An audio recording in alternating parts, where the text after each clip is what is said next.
Hi all, welcome to our YouTube channel. Problem statement.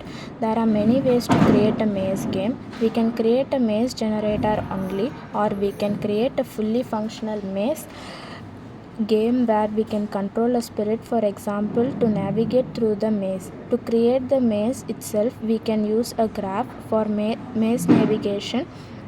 We can use the breadth first search algorithm. While using this algorithm, we can keep track of parent node of each visitor node. This allows to reconstruct the path from which exit back to the entrance once the destination is reached. Breadth first concept and queue concept algorithms are used in this problem statement. Group members Shivamadi, Shreya, Srilakshmi and Shivadarshini. Shreya will continue. Okay, as Shivadarshini said before, breadth first search, which is BFS, it is a fundamental graph traversal algorithm. We all know that, and it begins with the node.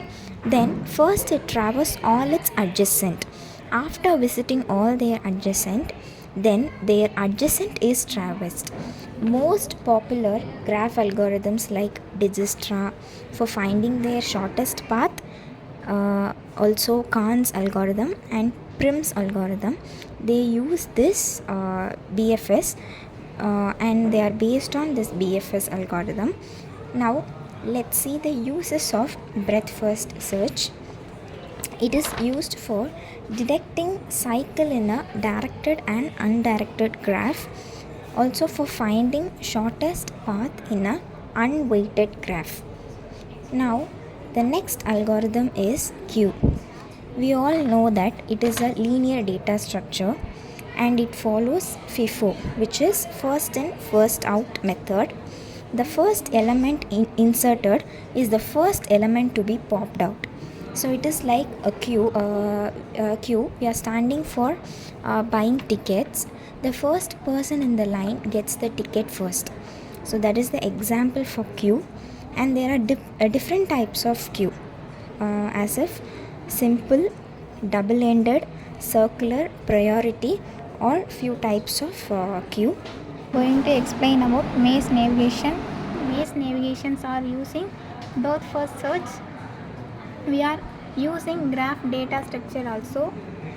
As you mentioned, birth first search is a perfect choice for finding the shortest path in an unweighted maze, as BFS explores all nodes at the current depth before moving to the next depth level. It guarantees the shortest path in terms of the number of moves.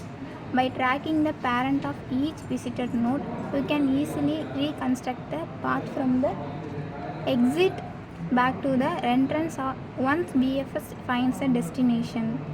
We are using graph data structure also. Maze generation, the following steps are using. Step 1. Represent the maze as a grid or graph where each node has neighbors up, down, left, right. Step 2. Use an algorithm BFS to randomly remove walls between adjacent cells, ensuring each node is reachable and no cycles are present. Topic will be explained by Srilakshmi. What said about maze navigation, we are going to discuss about the steps involved in maze navigation. The first step is we are initializing the breadth first search node, and the second step is we are exploring the neighboring nodes and keeping track of the parent of each node, and the third step is we are when we reach the exit node, we are backtrack using the parent nodes to find the path. Then the last step is we are highlighting or animating the shortest path in the maze. This program will explain the maze, functional maze. Then this method will give you the finally maze structure where a player can navigate and potentially solve it. And this program will contain the queue data structure and the breadth first search algorithm.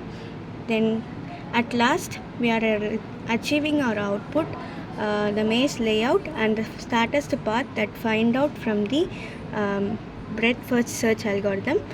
Conclusion, finally we are implementing breadth first search algorithm and queue structure to implement the maze layout to find out our output, that is the shortest path of the maze. Thank you for listening our video. Thank you.